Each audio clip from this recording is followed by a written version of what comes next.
Seigneur mon Dieu, je bénis ton nom et je te rends grâce d'être présent en ce saint lieu.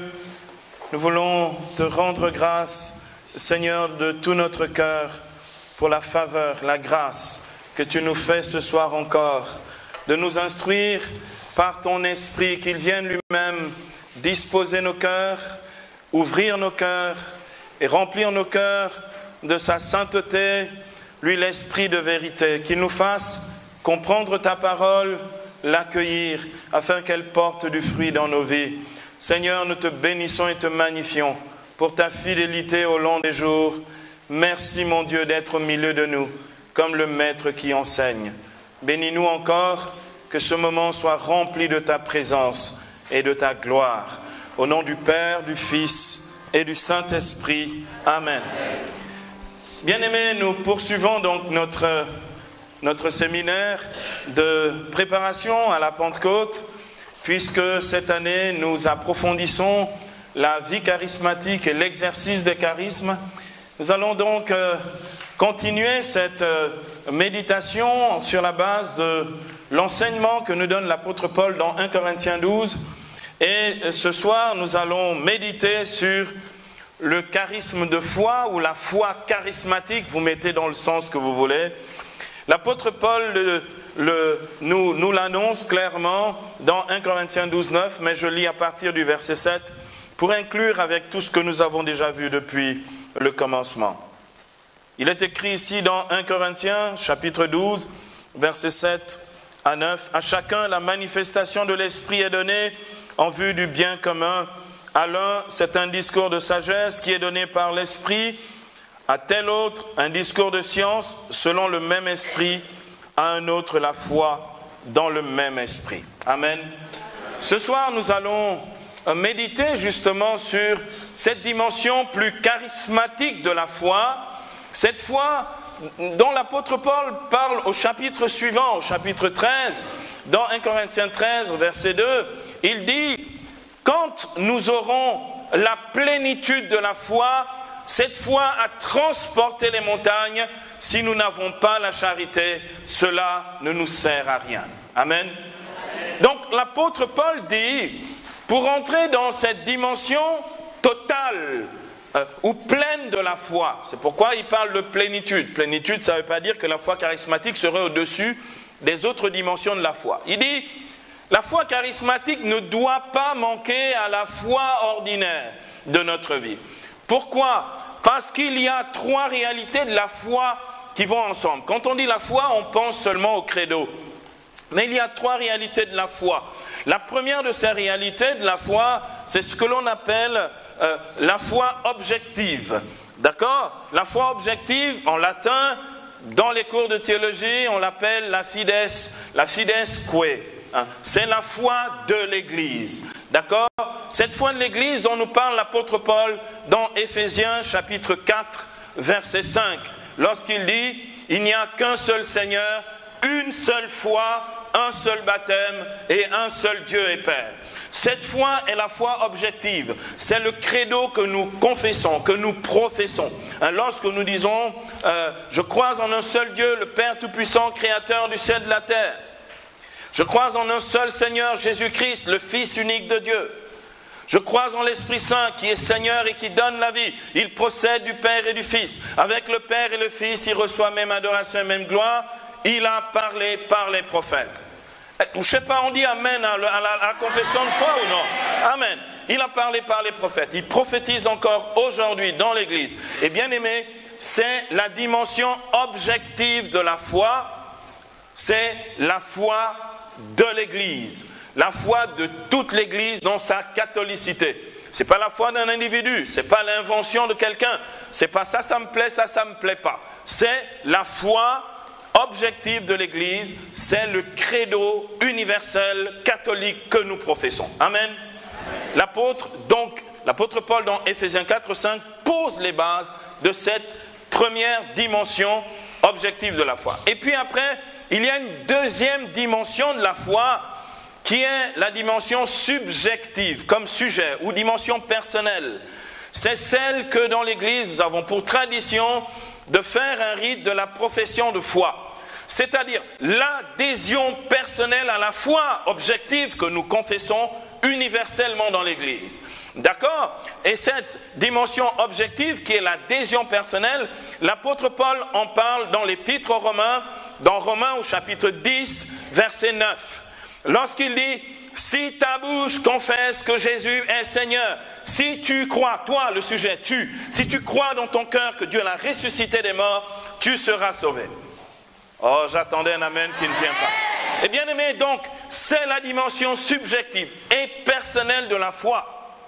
Donc, chacun d'entre nous ne croit pas pour les autres. Lorsqu'on est bébé, nos parents et marraines nous suppléent dans cette adhésion de la foi. Ils adhèrent pour nous lorsqu'ils nous font la proposition du saint baptême. Mais une fois devenus grands, nous avons tous besoin de cette dimension personnelle de la foi. Mais bien aimé, elle n'advient véritablement que par l'effusion du Saint-Esprit. Oh, c'était timide. Oh, c'est trop timide. Je ne sais pas ce que vous avez mangé ce midi. Je pense que le dimanche a été très riche. Vous avez dû manger le niemboué jusqu'à 16h ou 17h de l'après-midi. Et alors, du coup, tout le monde pèse un tout petit peu. Les amens ont du mal à sortir. Il y a des chrétiens dans le coin ici ce soir. Bien aimés, cette dimension subjective et personnelle de la foi n'advient véritablement que par l'effusion du Saint-Esprit. La Bible dit, c'est l'apôtre Paul, dans ce passage d'1 Corinthiens 12, au verset 3, nous dit, « Nul ne peut dire que Jésus est Seigneur si cela ne lui est donné par le Saint-Esprit. » Il y a des chrétiens dans le coin ici. Je peux prononcer le nom de Jésus. Il y en a qui disent, même des païens, de temps en temps, dans le taxi, on évite un accident, quelqu'un ne connaît pas Jésus dit, « Oh Seigneur !» D'accord? Il ne connaît pas le Seigneur, il ne l'a jamais rencontré, mais tout d'un coup, il a une espèce de foi, je ne sais pas comment la catégoriser, parce que moi je connais la dimension objective et subjective de la foi, mais là tout d'un coup tout le monde dit, oh Seigneur, mais tu parles de qui? Sans le Saint-Esprit, je ne peux pas le confesser comme Seigneur, autrement dit, je ne peux pas accueillir sa seigneurie, son règne dans ma vie. Il ne suffit pas de dire Seigneur, Seigneur, dit Jésus dans Matthieu 7, pour entrer dans le royaume des cieux. Si je ne le connais pas, si je ne l'ai pas rencontré, si son visage ne m'a pas été dévoilé par le Saint-Esprit, il est impossible de prétendre à une adhésion personnelle subjective dans la foi à ce Seigneur. Le Saint-Esprit me révèle qui est Jésus comme Seigneur et Sauveur personnel de ma vie. Il y a des chrétiens dans le coin. Bien aimés, mais jusque-là, tout va très bien, il n'y a aucun souci. Mais l'apôtre dit, nous devons rentrer dans la foi totale, dans la plénitude de la foi. Et c'est cette troisième dimension de la foi qui est sous-estimée, que l'on n'enseigne pas au catéchisme. Parce que de manière générale, au catéchisme, on n'enseigne qu'une seule dimension de la foi. C'est la fides quae, c'est-à-dire la dimension objective de la foi, le credo. D'accord? On n'enseigne pas la fides qua, qui est la dimension subjective, et on n'enseigne pas la fides charismata ou charismatica. On ne l'enseigne absolument pas du tout parce que on considère que ça peut venir, mais peut-être de manière hasardeuse, hein, peut-être de manière un peu accidentelle. Non. Bien aimé, cette dimension est la dimension totale de la foi. C'est la dimension charismatique de la foi et elle fait partie de la foi totale. Quand je suis chrétien et pleinement chrétien, la foi qui est la mienne, c'est la confession de la foi dans son objectivité, c'est l'adhésion et la confession subjective de la foi et c'est l'exercice charismatique de la foi. C'est pourquoi, comme le discours de sagesse et le discours de science, la foi dans sa dimension charismatique fait partie des choses ou de la dimension ordinaire ou des charismes ordinaires. Dans la foi charismatique, vous avez deux aspects. Vous avez un aspect, on va dire, d'édification communautaire, lorsque cet exercice est fait communautairement. Je vous donne un exemple. On exerce charismatiquement la foi et on fait se lever des paralytiques dans notre assemblée. C'est des choses qui doivent arriver. Je m'apprêtais à des choses qui peuvent. Non, c'est des choses qui doivent arriver dans nos assemblées. Je ne sais pas, est-ce que j'ai dit un truc qui... J'ai été excessif dans mes propos là, non? C'est des choses qui doivent arriver parce que sinon arrêtons d'en parler. Hein, et puis enlevons ça de la Bible parce que Jésus nous a dit des choses qui sont finalement inaccessibles. Hein? Ou bien? Il y a des chrétiens dans le coin ici. Ok, donc c'est des choses qui doivent arriver. C'est ce que j'ai dit, non? Vous dites amen à ça ou pas? Des choses qui doivent arriver. Donc il y a une dimension d'édification communautaire, comme tous les charismes, bien entendu, hein, ils sont là, comme dit 1 Corinthiens chapitre 14, verset 12, puisque vous aspirez aux dons charismatiques, cherchez à les avoir en abondance pour l'édification de l'assemblée. Donc il y a cette dimension, on va dire, communautaire de l'édification par les charismes, mais la foi charismatique est aussi au service de notre édification personnelle. Il y a des chrétiens dans le coin. Pour la simple bonne raison, je peux obtenir des miracles pour moi, par l'autorité et la puissance de la foi. Cette foi charismatique. Donc, du coup, là, ça ne concerne pas la communauté, ça me concerne personnellement. C'est donc la dimension de l'édification personnelle par le charisme de foi, hein, ou la foi charismatique. Vous prenez dans le sens que vous voulez. Donc, bien-aimés, je voudrais que nous puissions réaliser que pour l'apôtre Paul, cette dimension est absolument nécessaire. Pourquoi? Pour nous éviter de douter de Dieu.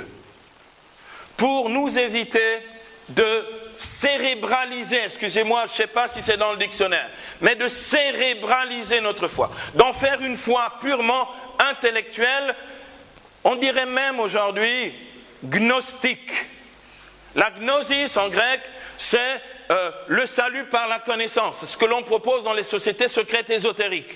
D'accord? On pense que plus tu remplis ta tête de choses, plus tu t'élèves mystiquement, excusez-moi, mais faussement mystiquement, j'ai dit faussement, d'accord? Parce qu'en fait, ça ne rime strictement à rien. Et ces gens n'ont pas de vie spirituelle. Ils se remplissent la tête de pseudo-doctrines, mais en fait, ils n'ont rien de chez rien. Voilà, comme ça j'ai dit. Mais amen à ça. Amen. Donc, l'apôtre Paul dit dans 1 Corinthiens chapitre 2, verset 5, notre foi doit emmener dans la manifestation de la grâce de Dieu pour nous des démonstrations d'Esprit Saint et de puissance, pour que justement cette foi ne repose pas sur la sagesse humaine, mais sur la puissance de Dieu. Notre foi ne peut pas simplement reposer sur une sagesse humaine, même si elle a été chrétiennement enjolivée. Je ne sais pas s'il y a des chrétiens qui entendent les paroles qui sortent de ma bouche. Bien aimé, je peux vous dire, si je vous dis, je crois en Dieu le Père Tout-Puissant, vous allez me dire, oui, ok, c'est bien. Mon enfant est malade, on fait comment? Non, mais croyons en Dieu, le Père Tout-Puissant. D'accord, il n'y a aucun souci. Maintenant, on fait comment avec l'enfant qui est malade? On part à l'hôpital. Oui, il faut aller à l'hôpital. On part à l'hôpital et puis l'hôpital dit, ah, ce qu'on voit là, vraiment, on ne voit rien. Mais il est malade. On repart dans un autre cabinet médical et là, on me dit, vraiment, on ne voit rien, mais l'enfant est malade.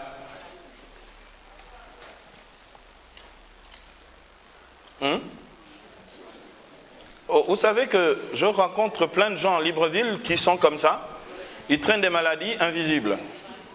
Il y a des chrétiens dans le coin, c'est? On fait comment?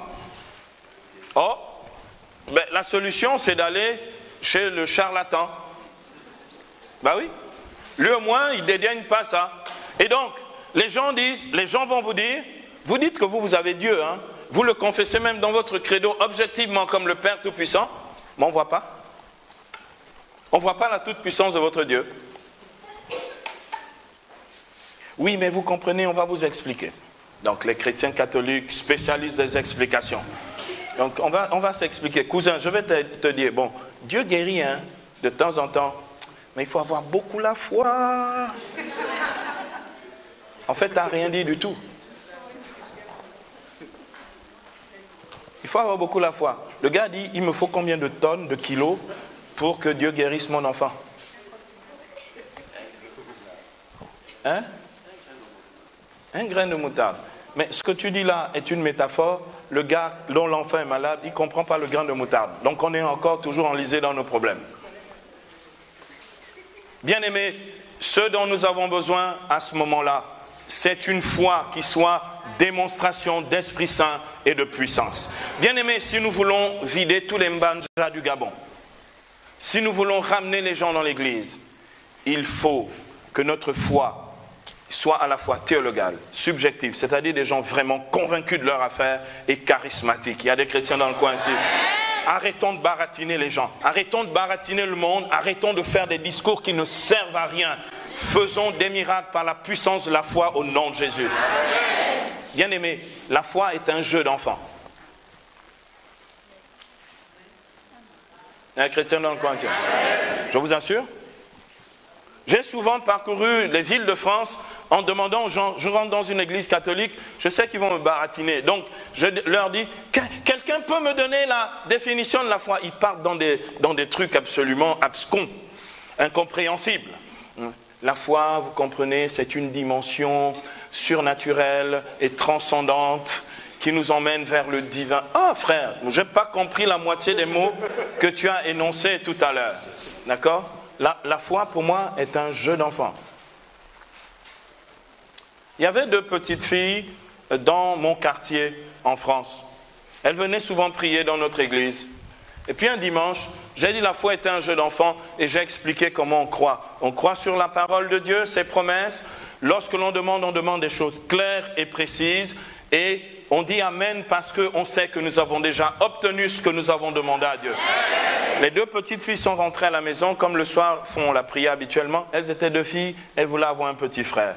Elles ont appelé leur papa et leur maman, ont dit, on va faire ce que le père Silouane a dit. On veut un petit frère. Donc elles ont dit, il a dit, il faut croire dans la parole, machin. Donc Esther et puis sa sœur ont commencé à faire ça.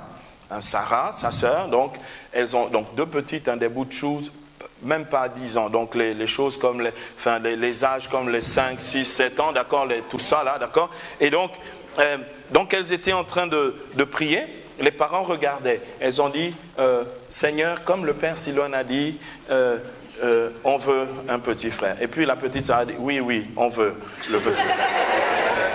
Donc oui, c'est Amen en hébreu, hein. Donc oui, 2 fois, donc Amen, je le crois. Donc, eh bien, excusez-moi, mais quelques semaines après, leur maman, Claudine, est tombée enceinte. L'échographie, quelques temps après, a montré un petit truc bizarre. Quand il est sorti, c'était un garçon, il s'appelle Matthieu. Ce sont des enfants, des petites filles, 2, Sarah et Esther. Donc 2 enfants, de pas 10 ans du tout, qui ont simplement fait ce que doivent faire les chrétiens ordinairement. Oh mon père, est-ce que tu peux prier pour moi?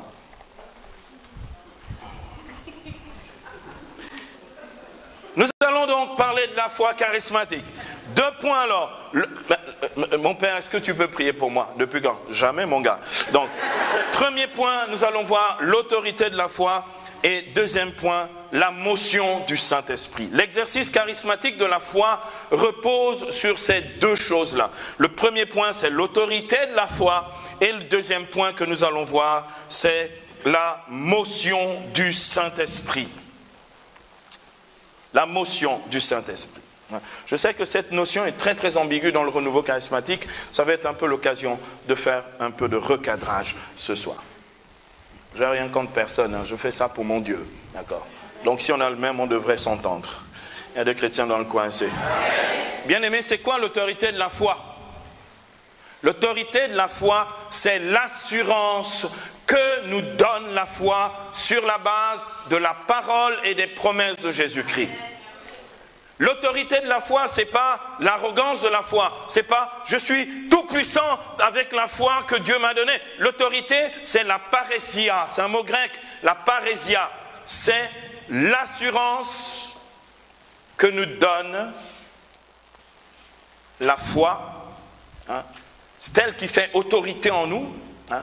L'assurance que nous donne la foi dans la parole et les promesses de Jésus-Christ.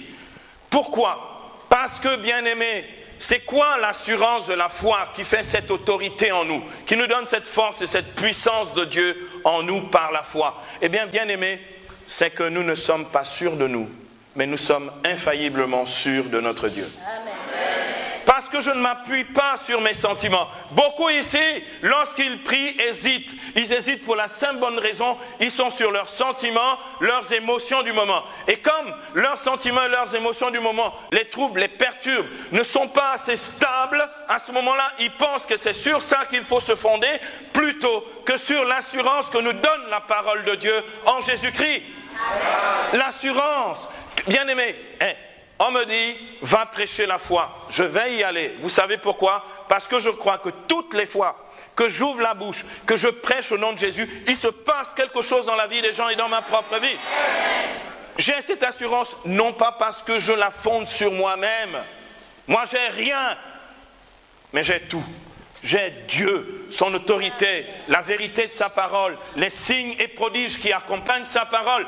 Donc, quand il me demande de le faire, je le fais avec assurance et je prêche avec autorité. Je prêche avec autorité non pas parce que je lève la voix ou que je parle fort ou parce que j'ai, je ne sais pas moi, le verbe haut comme on dit. Je prêche avec autorité parce que j'ai de l'assurance. Il y a des chrétiens dans le coin. Ça veut dire je suis sûr de mon Dieu. Je suis sûr du Dieu que je sers. Je sais que toutes les fois que je fais ce qu'il me demande, il fait des miracles. Il y a des chrétiens dans le coin ici. Mais je sais aussi que quand je ne vais pas jusqu'au bout de ce qu'il me demande, les miracles ont du mal à arriver. Donc j'ai décidé d'aller jusqu'au bout pour que les miracles adviennent. Il y a des chrétiens dans le coin ici. Bien-aimés, l'autorité de la foi est absolument indispensable. Cette autorité de la foi, elle est dans l'assurance liée à la parole de Dieu et aux promesses du Seigneur. Bien-aimé, il a dit que si nous prêchons l'évangile, l'évangile sera accompagné de signes, de prodiges et de miracles. Bien-aimé, je prêche l'évangile et je vois les signes qui accompagnent l'évangile. Les signes. Mais tous les signes, c'est-à-dire il n'y a pas un qui manque, tous les signes.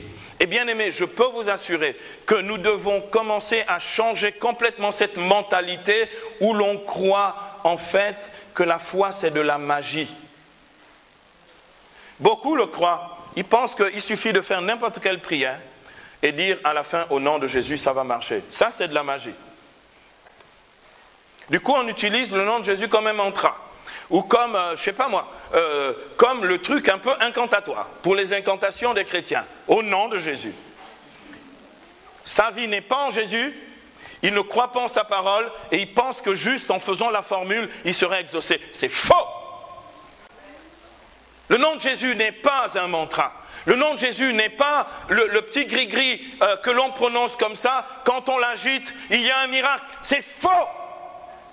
Bien-aimés, il est important de réaliser la chose suivante. L'autorité de la foi nous vient de notre vie avec lui. L'apôtre dit dans Galates 2:20, « Ce n'est plus moi qui vis, mais Christ qui vit en moi. Ma vie présente dans la chair, je la vis au nom du Fils de Dieu, qui m'a aimé et s'est livré pour moi. » Bien-aimé, la vie que je mène, c'est la vie du Christ. C'est pourquoi la parole que je prêche, c'est la parole du Christ. Et les miracles que je fais, ce sont les miracles du Christ.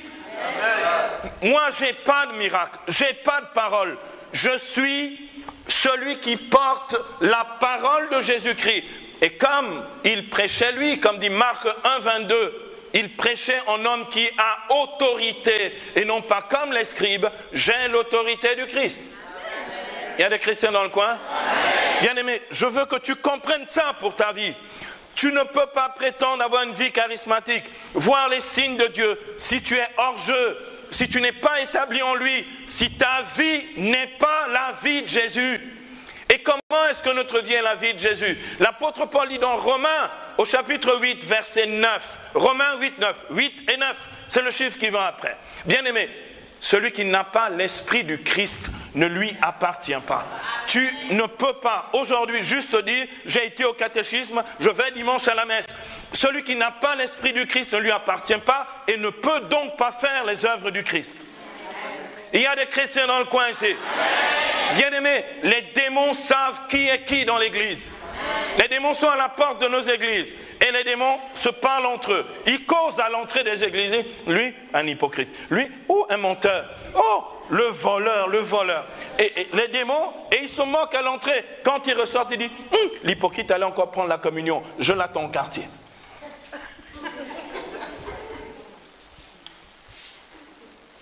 Il y a des chrétiens dans le coin, c'est. Bien-aimés, le diable dit aux exorcistes, aux gars qui veulent chasser les démons, les fils de Séva, dans Acte 19, ils disent, Jésus-Christ, nous on le connaît. Paul, on le connaît. Vous êtes qui les gars?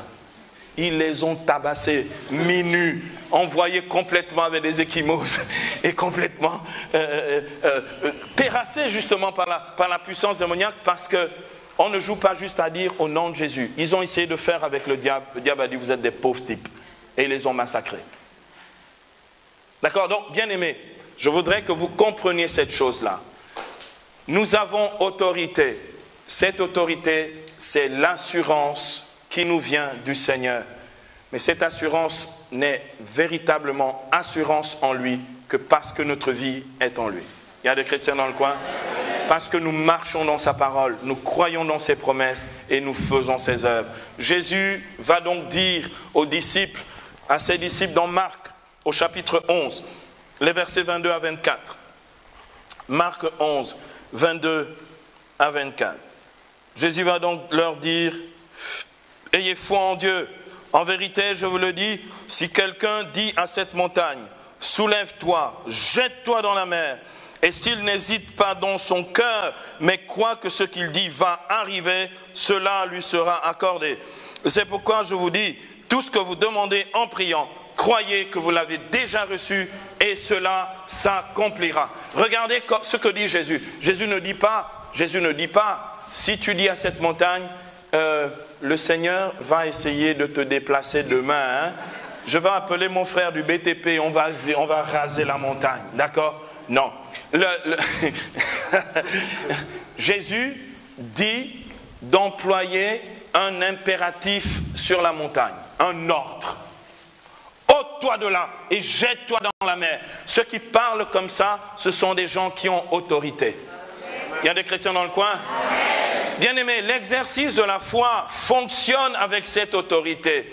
Mais le but, bien-aimés, ce n'est pas de jouer aux magiciens qui ont obtenu la toute-puissance de Dieu. Vous avez vu le film Bruce Tout-Puissant? Bruce Tout-Puissant, c'est le gars, ou Evan Tout-Puissant, qui est une autre réplique de Bruce Tout-Puissant. Bruce Tout-Puissant a dit, Dieu n'exauce pas trop vite les prières. Dieu a dit, ah bon, d'accord, je vais te laisser être Dieu pendant quelques jours. D'accord? Comme ça, tu vas exaucer les prières des gens. D'accord? C'est bien de critiquer, oui, je prie, mais ça ne vient pas. Dieu dit, d'accord, maintenant tu vas assurer pendant je ne sais pas quoi. C'était quoi? Une semaine? Combien? Alors, mettez-vous d'accord quand même, ceux qui ont vu Bruce Tout-Puissant. D'accord, Dieu lui dit, prends une semaine mon gars. Comme je fais le monde en 7 jours, prends une semaine et fais Dieu pendant 7 jours. La bouche maintenant, tu vas voir. Et donc, bien aimé, qu'est-ce qui se passe? Eh bien, le fameux Bruce, il n'en pouvait plus parce que toutes les prières qui montent de l'univers entier, à un moment il dit, pardon, arrête Seigneur, je ne peux pas être Dieu. Il y a des chrétiens dans le coin, à un moment il faut arrêter de jouer à être Dieu. Bien aimé, ce n'est pas la magie. Quand j'étais petit, je venais de me convertir chez les pentecôtistes. On était des jeunes zélés, remplis de foi. Et je me souviens que les vacances qui ont suivi, chacun jouait au charismatique dans son coin. Moi, c'était à Plaine-Oretti, là-bas, Cocotier, tout ça. C'était ma sphère d'influence et mon lieu de mission. Et derrière Mbolo. Donc, c'était mes coins. Et puis bon, Montagne Sainte accessoirement, de temps en temps. C'était un coin plus compliqué, donc j'allais là-bas. Donc, et bien aimé, donc, il se passait quoi? C'est que pendant les vacances, chacun mettait la parole de Dieu en pratique et voyait les signes de Dieu. J'ai un jeune ami de l'Escape, on était à l'Escape, il va dans son village, et comme il a lu Marc 11, que tu déplaces la montagne. Donc le cousin est allé devant la montagne tôt le matin, parce qu'il faut commencer ces affaires-là au lever du jour. Donc il s'est planté devant la montagne, et le gars a dit, comme Jésus dit, montagne, je t'ordonne maintenant jette-toi dans la mer. Bon, la mer n'était pas proche de coin. Il fallait que la montagne se déplace hautement, traverse les villes voisines et aille loin dans la mer. Donc le gars, il était devant la mer. Midi arrivé, la transpiration commençait, là ça tape, le soleil tape fort. Il était toujours devant la montagne, imperturbable le gars, avec une foi intacte depuis l'aurore. Donc le gars regarde ça comme ça. Et puis la journée passe, le soleil commence à se coucher. Et là le cousin est toujours devant la montagne. Oh montagne, je t'ordonne. Jésus a dit, je t'ordonne. Ôte-toi, jette-toi dans la mer. Montagne n'a jamais bougé. Il y a des chrétiens dans le coin. Bien-aimés, c'est quoi la leçon? C'est pas un jeu. Allô? C'est pas un jeu. Si c'est pas pour l'édification, si c'est juste pour montrer qu'on a des biceps spirituels, qu'on est costaud et puissant, comme ça tu vas aller raconter à la rentrée à l'escape aux copains. J'ai dit à la montagne, je tombe dans la mer, j'ai vu la montagne s'est envolée et est partie dans la mer. D'accord? Rien à voir. Bien aimé, c'est pas un jeu. Et je vois quelques petits frimeurs dans nos assemblées charismatiques. Quand tu les vois, tu dis, vraiment le petit, il est rempli de la puissance de Dieu. Hein. Et puis d'autres choses. Je ne dirai pas quoi. Il est rempli de beaucoup de choses, même de la puissance de Dieu. Bon. Bien aimé, c'est assez incroyable. Le but, c'est quoi?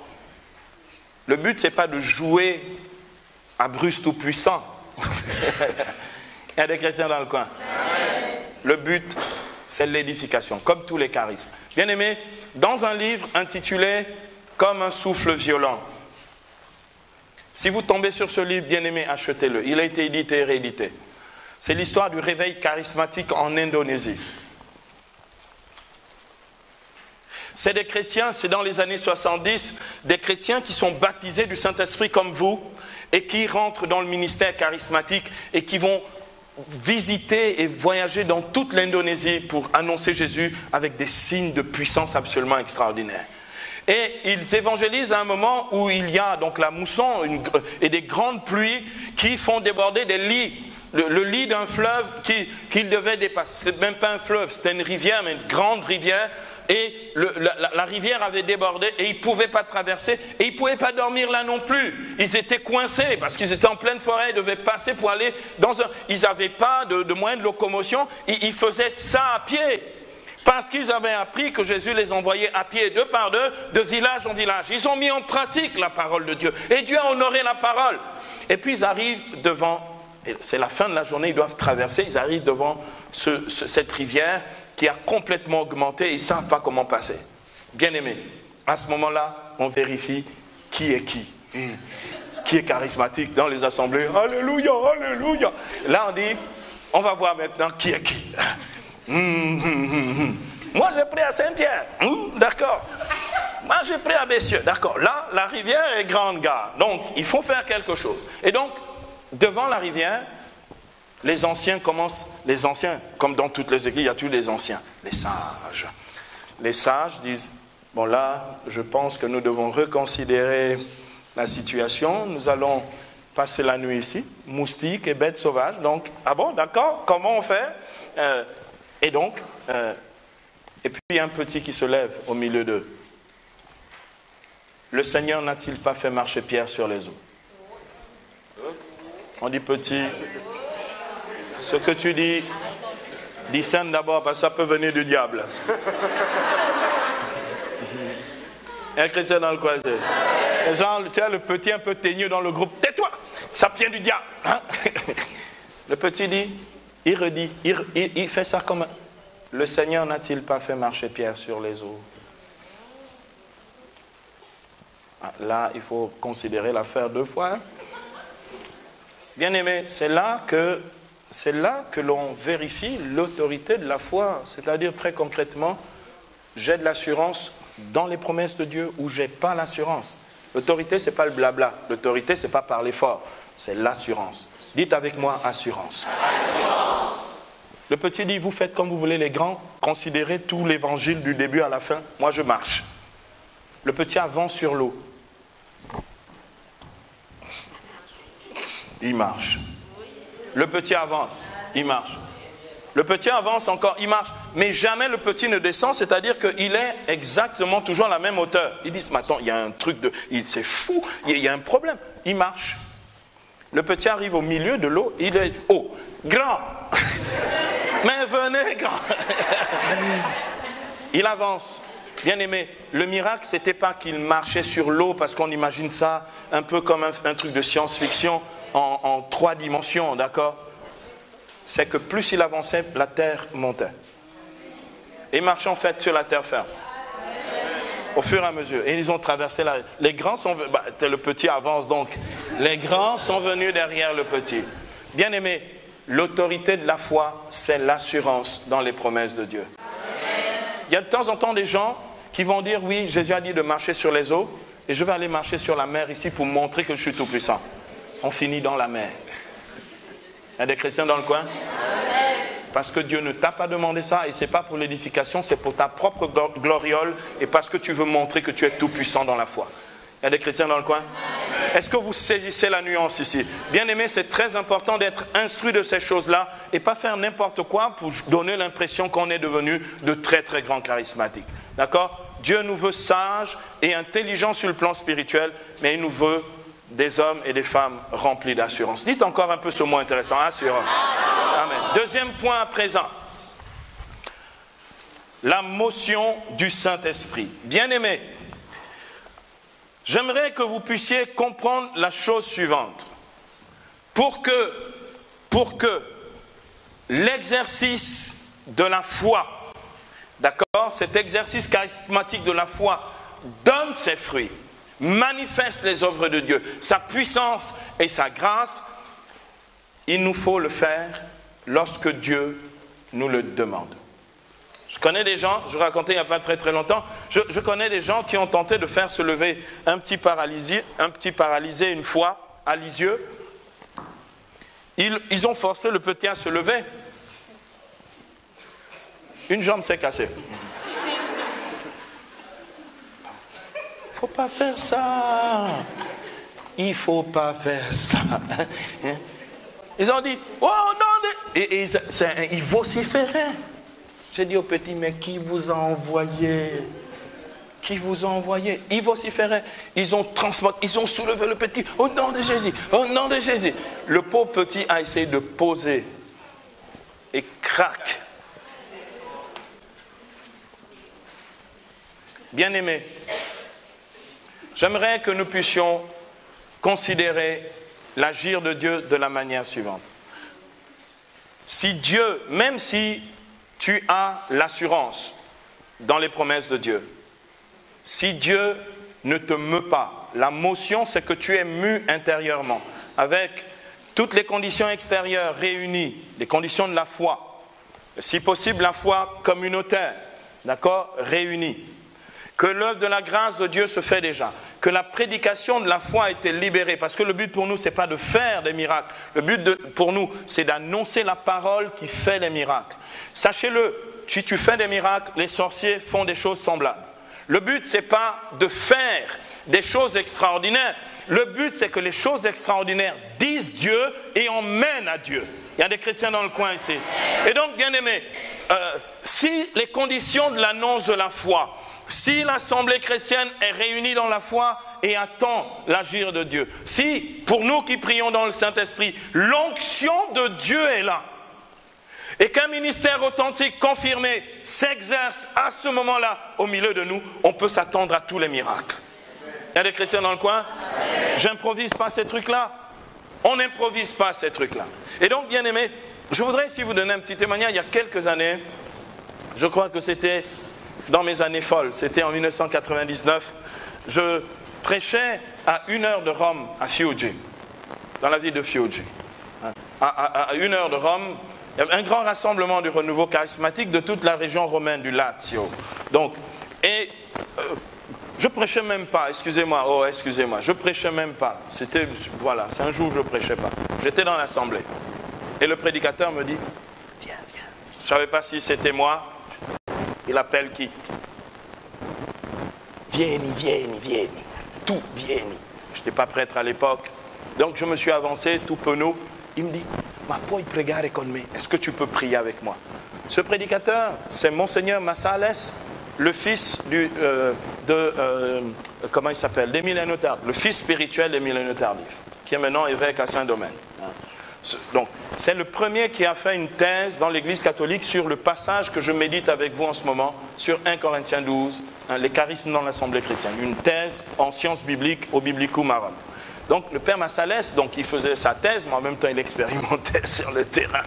Il y a des chrétiens dans le coin ici. Et donc, il m'invite, je m'avance donc sur le podium, et là, il me dit, preghiamo insieme, prions ensemble. Et j'ai dit, d'accord. Il m'a dit, preghi, vas-y, prie.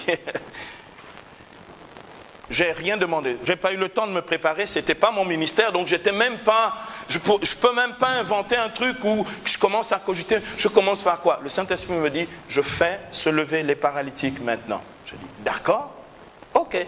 Donc il me meut, je suis mu intérieurement, et le Saint-Esprit me dit, des paralytiques vont se lever. Je lui dis, Saint-Esprit, sois précis, parce que là tu me pommes comme les paralytiques. Il y a plein de gens ici paralysés dans les fauteuils roulants, mais on commence comment? Parce qu'il faut bien commencer d'une certaine manière. Il me dit, il y a un type ici, c'est un infirme de naissance, il a 34 ans. Je veux qu'il marche. Bon. Il me meut donc prophétiquement. Je dis, il y a ici un homme de 34 ans, il est quelque part. Ici, il est paralysé. Il est dans un fauteuil roulant. Il est infirme de naissance. Dieu veut qu'il marche maintenant. Je vois un type en plein milieu de l'assemblée qui se bascule de son fauteuil roulant, complètement courbé, plié en deux, et il commence à marcher comme ça. Il marche comme ça. Plus il marche, plus il se redresse. D'accord? Et il arrive devant sous les acclamations et les ovations. Je n'ai pas touché le type, hein. Je n'ai rien fait, parce qu'on aurait pu dire oui, c'est un noir, peut-être qu'il a agité l'air. Donc, le gars s'est avancé, il a commencé à marcher. Bien aimé, comme c'était un signe messianique, à partir de ce moment-là, j'ai plus eu besoin de rien dire, parce que les autres ont dit, si le copain sort de son fauteuil, je sors aussi. Et c'était un festival de guérison. Il y a des chrétiens dans le coin ici. Alors à ce moment-là, on n'a plus besoin de rien faire, puisque le Seigneur avait agi puissamment. Bien aimé, la motion du Saint-Esprit nous communique l'audace de manière instantanée. C'est-à-dire que même si quelques minutes avant, je ne pensais pas faire quelque chose, parce que ce n'est pas à la mesure de mes forces, à ce moment-là, j'ai l'audace de la foi pour faire ce que Dieu me demande de faire. Il y a des chrétiens dans le coin. Bien aimé, je vais vous raconter une autre chose. Oh, j'aurais plein de choses ici à vous raconter. Le Seigneur m'a fait comprendre, il m'a fait voir que nous avions véritablement autorité et pouvoir sur les éléments de la nature. Parce que nous pensons, bien aimés, souvent que nos histoires de charisme de foi, c'est seulement pour, je ne sais pas moi, bon, un peu dans l'assemblée, il y a un frère qui a une rage dedans, on prie pour que charismatiquement la rage se calme, bon, puis ça se rallume le soir à la maison, et puis on doit remettre la quinine dedans au milieu, d'accord. Non, bien aimé, ce n'est pas ça du tout. Dieu nous a donné une vraie autorité. Lorsque Jésus calme la tempête avec autorité, il dit « tais-toi », il a autorité sur les éléments. Lorsque Jésus me dit à moi dans Jean chapitre 14 verset 12, « Amen, amen, je vous le dis, celui qui croit en moi fera lui aussi les œuvres que je fais, même de plus grandes », je crois que j'ai autorité sur la tempête. Il y a des chrétiens dans le coin? Bien aimé, j'ai commencé par des petites choses. J'ai commencé par les pluies. Campagne d'évangélisation à Yopougon, une ville à côté d'Abidjan. On s'installe sur le podium, on n'a pas un couvre-truc, on n'a pas la tente, la toile au-dessus. Et puis là, tant qu'on se mouille, oh, j'ai dit, pluie, il y a quoi? Je suis venu faire un job, laisse-moi finir mon travail, après tu tombes. Est-ce qu'on a un problème de minutes et d'heures? Laisse-moi faire mon truc. La pluie toque, je dis, mais calme-toi, j'ai peut-être parlé gentiment. Maintenant, tu veux que je parle avec autorité. J'ai pris le micro et avec autorité. Au nom de Jésus, pluie, tu t'arrêtes maintenant.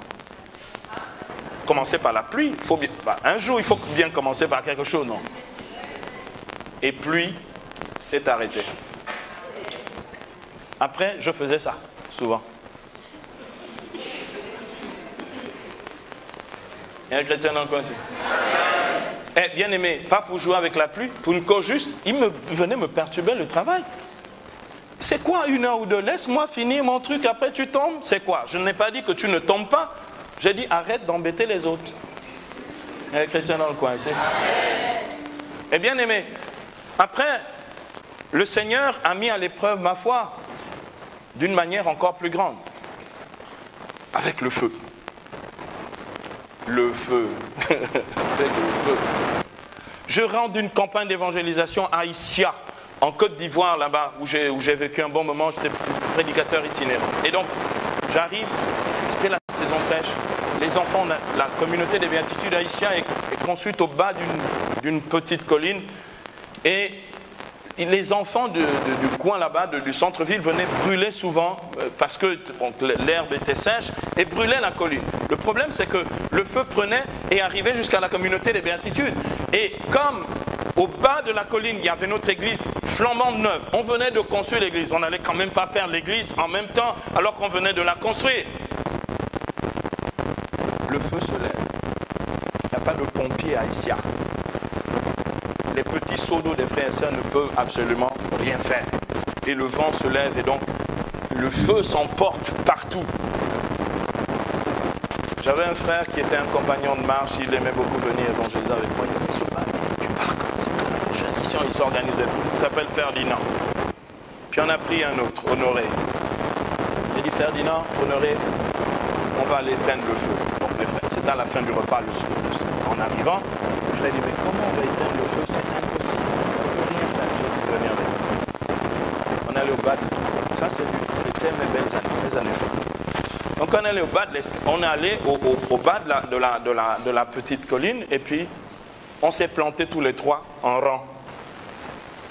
Puis on a regardé la colline qui était en feu. Feu. Au nom de Jésus-Christ de Nazareth, nous t'ordonnons de ne pas saccager l'église de Dieu.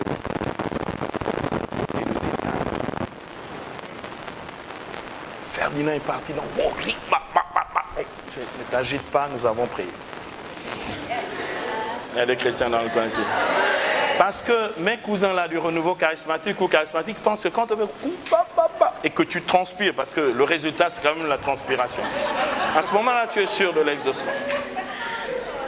Il y a des chrétiens dans le coin ici. T'agite pas. Bien aimé, bien aimé. Mon père spirituel, le père Daniel Lacouture, qui a fondé la communauté des béatitudes ici à Libreville, c'est une des rares personnes qui a une véritable autorité sur les puissances diaboliques. Mon père spirituel, le père Daniel, quand il chasse les démons, il fait ça, il dit ça. Il dit, esprit démoniaque, je t'ordonne de partir maintenant, sans faire de mal à personne. Lui il parle comme ça, et l'autre qui, Wouah! Lui dit, je ne t'ai pas demandé de faire du mal à la personne. Il y a des chrétiens dans le coin aussi. L'autorité, ce n'est pas le bruit. Il y a des chrétiens dans le coin aussi. J'en connais 2 dans le monde comme ça. John Arnott, qui est le pasteur principal de l'église de Toronto. Je l'ai vu dans un grand rassemblement où je prêchais à Paris, à l'espace européen. John arrive, il dit, Satan, je sais que tu es dans les parages, mais tu n'as rien à faire ici. Il parle comme ça. Et ça criait partout dans l'assemblée. Il dit, tu pars sans faire de mal à personne ici. Tu vas là où tu dois être, au nom de Jésus. Sans crier. Les chrétiens dans le coin ici. Bien-aimés, prenez assurance dans le Seigneur, dans la puissance et l'autorité de son nom. Bien-aimés, l'audace nous vient véritablement de Jésus. Et donc, nous avons prié à ce moment-là. La montagne a commencé à s'éteindre. J'ai dit à Ferdinand Honoré, on va aller se coucher. On se lève le lendemain matin. Le feu avait été descendu jusqu'au bas de la montagne, près de l'église, et s'était arrêté juste avant l'église.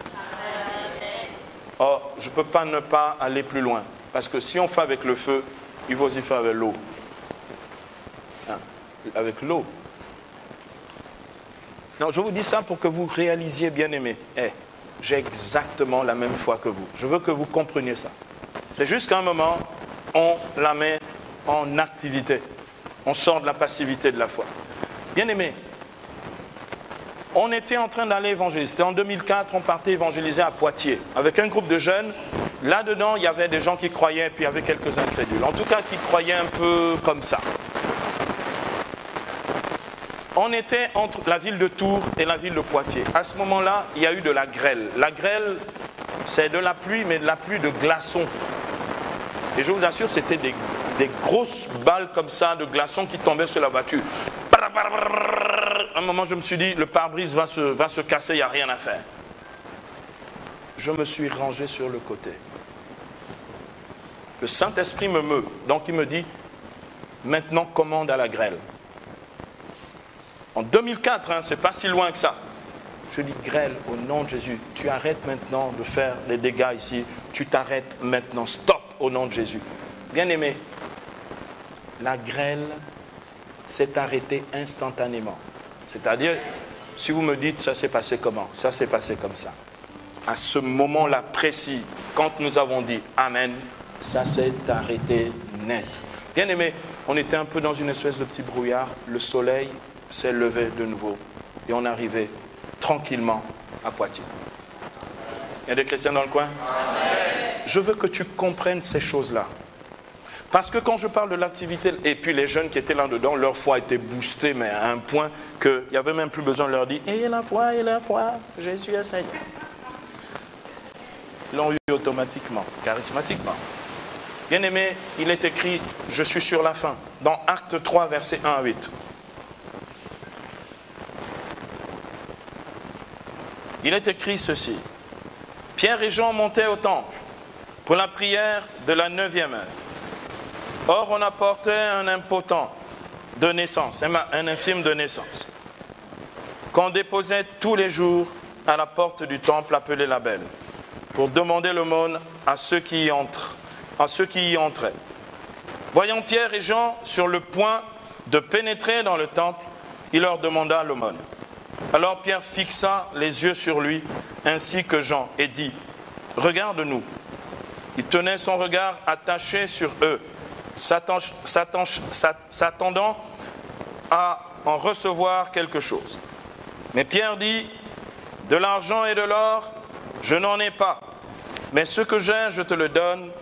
Au nom de Jésus-Christ, le Nazoréen, marche. » Et le saisissant par la main droite, il le releva. À l'instant, ses pieds et ses chevilles s'affermirent. D'un bond, il fut debout et le voilà qui marchait. Alléluia. Bien-aimé, Pierre aurait pu simplement dire « Au nom de Jésus-Christ de Nazareth, lève-toi et marche » et le gars aurait pu marcher. Jésus faisait pareil. Vous voyez avec l'infirme de la piscine de Bethesda, ce gars qui était infirme de naissance, qui depuis 38 ans gisait là, d'accord, dans Jean chapitre 9. Jésus lui dit, prends ton brancard, lève-toi et rentre chez toi. Non, pardon, excusez-moi, je me suis trompé de référence, c'est Jean chapitre 5. Donc, bien-aimé, à ce moment-là, ici, dans ce passage de Acte 3, que se passe-t-il? Pierre a une motion. Il sait que Jésus, par l'autorité et la puissance de son nom, comme il l'a dit dans Marc 16, 18, en mon nom, vous imposerez les mains aux malades, ceux-ci seront guéris. Il a une motion de foi. Il sait pour que cet homme adhère, il comprend que pour que cet homme adhère à cet appel de se lever, de marcher, il faut qu'il prenne la main de l'homme et qu'il le fasse se lever. C'est un geste, ça s'appelle un acte de foi. La motion de foi est toujours un acte de foi que nous avons à poser pour déclencher la foi et pour permettre que le miracle ait lieu. Le charisme de foi ne se contente pas simplement de mots en disant « au nom de Jésus, au nom de Jésus ». Nous sommes mus, c'est-à-dire Dieu nous pousse à faire quelque chose, nous pousse à poser un acte qui va déclencher le miracle. Bien-aimés, nous avons besoin de comprendre que ce n'est pas de la magie. C'est la foi. Jacques chapitre 2 verset 16 dit que la foi sans les œuvres, elle est morte.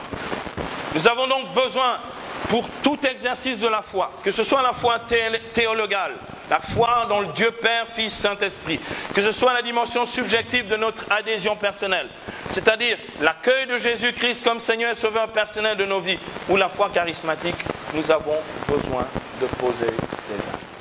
Il y a des chrétiens dans le coin. Bien-aimés, ce soir, beaucoup ici vont déclencher dans leur vie une série de miracles. Et ce soir, on va commencer par 3 miracles par personne ici. Je voudrais vraiment que nous puissions tester ça ce soir. Il y a des chrétiens volontaires ici.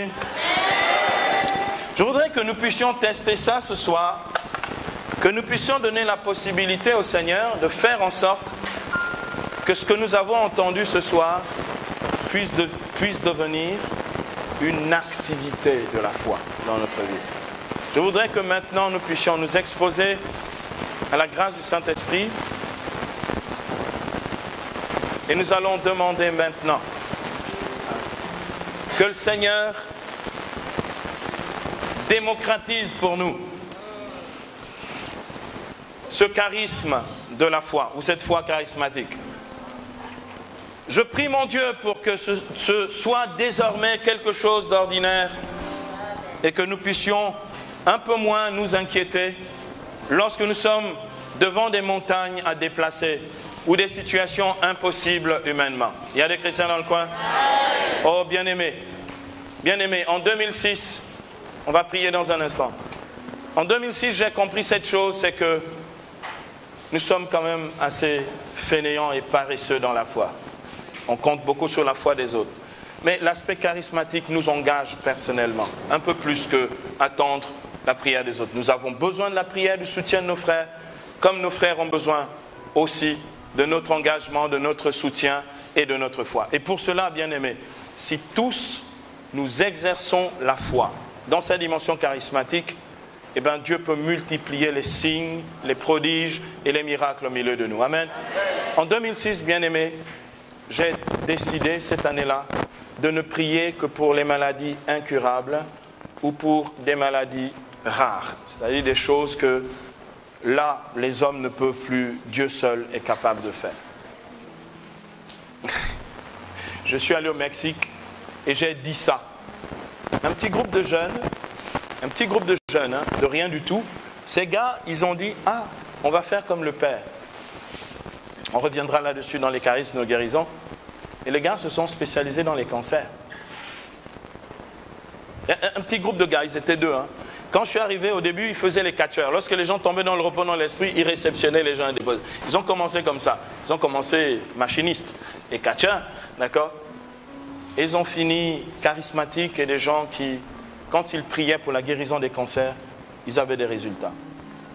Bien-aimés, nous pouvons rentrer dans cette dimension-là de l'exercice charismatique de la foi. Amen. Seigneur Dieu, que ton nom soit béni, que ton nom soit élevé, que ton nom soit magnifié. Ce soir, mon Dieu, je rends grâce à ton saint nom pour les miracles et particulièrement pour ce miracle de la foi.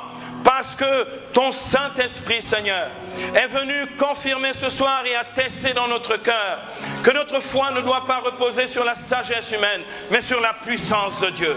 Et Seigneur mon Dieu, je prie maintenant pour moi et mes frères et sœurs bien-aimés. Je te supplie ce soir qu'il y ait un vrai déversement d'Esprit Saint de puissance sur notre assemblée. Que ta grâce surabonde sur nous ce soir pour nous faire passer, Seigneur, de l'hésitation, de la lenteur à croire, pour nous donner cette autorité, pour nous donner cette assurance, pour nous donner, Seigneur, par l'émotion que toi-même inspireras, l'audace pour faire ce que tu veux, quand tu le voudras et comme tu le voudras, Seigneur. Seigneur Saint-Esprit, saisis-nous maintenant. Bien-aimés, ceux qui le veulent, je vous invite à vous lever à votre place. Nous allons commencer à poser le premier acte de foi en nous levant ce soir dans la présence de Dieu. Bien-aimés, je voudrais vous proposer un deuxième acte de foi. Levez vos mains au ciel dans la présence de Dieu. Branchez-vous sur le Saint-Esprit. Communiez à la vie de la grâce qui descend sur notre assemblée. Ô Saint-Esprit de Dieu, saisis-toi de nous maintenant. Saisis-toi de nos vies maintenant. Saisis-toi, Seigneur, de notre esprit maintenant. Saisis-toi de notre cœur, de nos lenteurs à croire, de notre peu de foi, de nos superstitions, de notre esprit magique. Au nom de Jésus, nous brisons et cassons maintenant tout esprit magique dans cette assemblée. Et Seigneur Dieu, nous appelons maintenant la vraie foi. La foi dans le Dieu trois fois saint. Père, Fils et Saint-Esprit. Et cet Esprit de Dieu, que ta grâce descende maintenant sur nous, sur notre assemblée et nous saisisse. Bien-aimés, tous ceux qui prient en langue, nous allons le faire librement par le Saint-Esprit. Avec conviction, avec parésia, avec assurance.